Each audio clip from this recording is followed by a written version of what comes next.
আজকে শোকসভার সম্মানিত সভাপতি হামিদুল মোহন সাহেব, আমার নেতা, মুক্তিযোদ্ধা, সব মুক্তিযোদ্ধাকেই সম্মান জানাই। মঞ্চে সব নাম করা মুক্তিযোদ্ধা, আপনারা আমার সামনে যারা আছেন তারাও সবাই মুক্তিযোদ্ধা।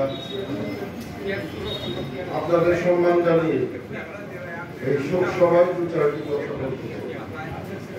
আপনারা সকলেই আমার ভাই।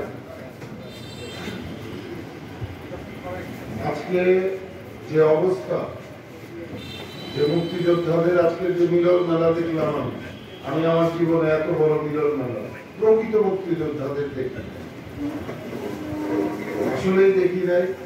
আপনাদের এই মিলন যদি ঠিক থাকে, শোক সভাকে কেন্দ্র করে যদি হয় যে কোনো বিষয়, আসলে এটা বোধ হয় টাঙ্গাইলে প্রথম মিলন মেলা হইল এত বড় শোক সভাকে কেন্দ্র করে। আপনারা অনেক কষ্ট করে এসেছেন, আপনাদের বয়স হয়েছে। আসলেই একটা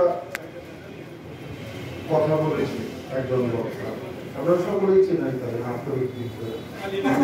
আপনাদের কিন্তু প্রত্যেকেরই যারা যেখানে যা করেছে, আপনাদের পরিচয়, আপনার সন্তানের পরিচয়, আপনার নাতিপুতির পরিচয়টা লিপিবদ্ধ করে যদি একটা প্রক্রিয়ার মাধ্যমে রেখে যান, তাহলে মুক্তিযুদ্ধ, বঙ্গবীরও বলেছে এই কথা, মুক্তিযুদ্ধের প্রকৃত ইতিহাসটা আগামীতে মানুষ গবেষণা করতে পারবে।